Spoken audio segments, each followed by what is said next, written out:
Pemirsa, lalu apa sajakah langkah yang dilakukan pihak pengusaha perhotelan di Bali untuk meningkatkan tingkat okupansinya? Kami akan berbincang dengan Ketua Persatuan Hotel dan Restoran Indonesia Badung di Rai Suryawijaya. Selamat sore Pak Rai Suryawijaya. Saat ini berapa tingkat okupansi di Hotel Bali Pak? Dan bagaimana pula kondisinya kalau dibandingkan dengan masa liburan di Agustus? Baik, terima kasih Mbak Dita. Selamat sore. Salam semangat dari Bali. Jadi kalau kita melihat ya okupansi hotel di Bali setelah kita buka atau reopening daripada wisatawan domestik kita ke Bali memang tidak signifikan mempengaruhi Mbak.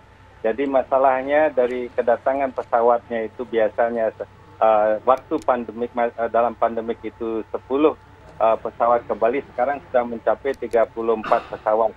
Jadi dari biasanya 1.000 passenger sekarang sudah bisa mencapai 4.000 sampai 5.000 per hari.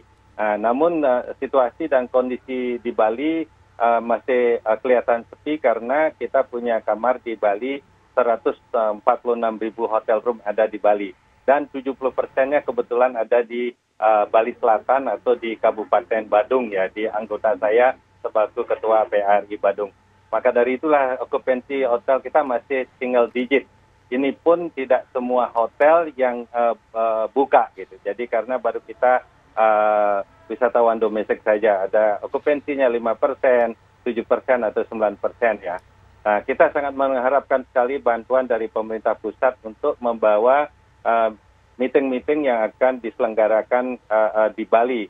Nah, kemarin kita melakukan rapat dengan Menlu, Deputi Menlu dan juga Kemenrekraf, dan Bali Demokrasi Forum juga akan di Bali bulan Desember yang akan datang ini. Yaitu yang terjadi di Bali. Jadi karena Bali adalah banyak sekali kamarnya. Nah, kita memang mengharapkan wisatawan mancanegara, namun karena situasi COVID ini akhir-akhir minggu ini meningkat, jadi kita masih menunda. Mudah-mudahan segera kita bisa kendalikan. Dan kita apresiasi juga pemerintah provinsi, kabupaten kota sudah mulai bergerak cepat untuk mengatasi hal ini, karena kita lihat klaster-klasternya yang ada ini, yang untuk COVID ini bukan di hotel, bahkan ada di perkantoran atau instansi gitu. Jadi kalau hotel sendiri sudah disertifikasi dan sudah melakukan penerapan protokol kesehatan dengan sangat ketat. Jadi itu yang saya bisa sampaikan. Pak Rai, tadi dikatakan bahwa ada 146.000 kamar dengan 70% ada di Kabupaten Badung ya. Lalu apa saja strategi untuk menarik pengunjung untuk meningkatkan tingkat hunian, Pak? Kita berupaya keras ya dengan teman-teman anggota PRI untuk memberikan diskon. Karena sesuai dengan anjuran pemerintah pusat, Bali kita fokus dulu dalam 2-3 bulan ini sampai akhir Desember dengan wisatawan domestiknya. Jadi kita bekerja sama untuk memberikan super deal ya.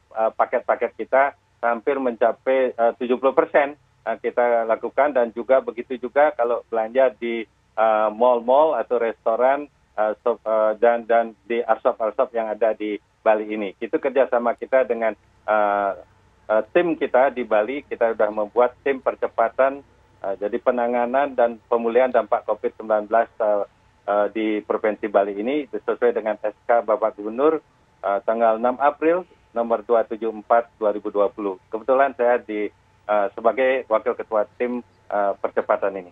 Baik, Safe Travel Campaign yang dicanangkan Inaka dan juga PHRI, apakah ini tadi yang dikatakan promo 70% sudah masuk di dalamnya dan dijalankan hingga Desember? Kemudian paket bundlingnya ini lebih luas yang tadi disampaikan hingga ke market begitu Pak ya, untuk penjualan mungkin souvenir dan lain sebagainya sudah dijalankan. Dan bagaimana dampaknya Pak? Ada terlihat tidak kenaikannya? Ya, kalau kita lihat liburan Desember yang akan datang sudah mulai ada bookingan-bookingan. Jadi sudah mulai bookingan-bookingan sudah akan mulai. Mudah-mudahan kita mengharapkan sekali minimal 20% lah tingkat huniannya akan meningkat di bulan Desember yang akan datang. Asal kita COVID ini bisa kita kendalikan. Kalau tidak akan bisa backfire kita atau menunda daripada kunjungan wisatawan baik domestik ataupun wisman. Nah, kita sangat mengharapkan kesadaran dari semua pihak yang ada di Bali ya, masyarakat itu juga. Maka dari itulah Bapak Gubernur Bali, saya mengapresiasi beliau telah mengeluarkan instruksi tegas bagi pelanggaran yang dilakukan oleh sektor usaha pariwisata. Misalnya ada pelanggaran harus dikenakan sanksi tidak pakai masker, misalnya ke restoran, staffnya dikenakan sanksi 100.000 dan restorannya sendiri, jadi perusahaannya sendiri akan dikenakan sanksi 1 juta. Itu kita terapkan mulai tanggal 7 September yang akan datang secara ketat. Nah, sekarang kita tahap dalam sosialisasi, Mbak. Baik, terima kasih atas waktunya Pak Ray Suryawijaya, Ketua Persatuan Hotel dan Restoran Indonesia di Badung. Semoga 146.000 kamar terisi penuh, Pak, ya. Hingga Desember dengan promo tadi menarik sekali 70%. Selamat kembali bertugas, Pak. Insya Allah, Pak. Baik, Pak. Dan pemirsa, kami akan hadirkan informasi selengkapnya usai jeda.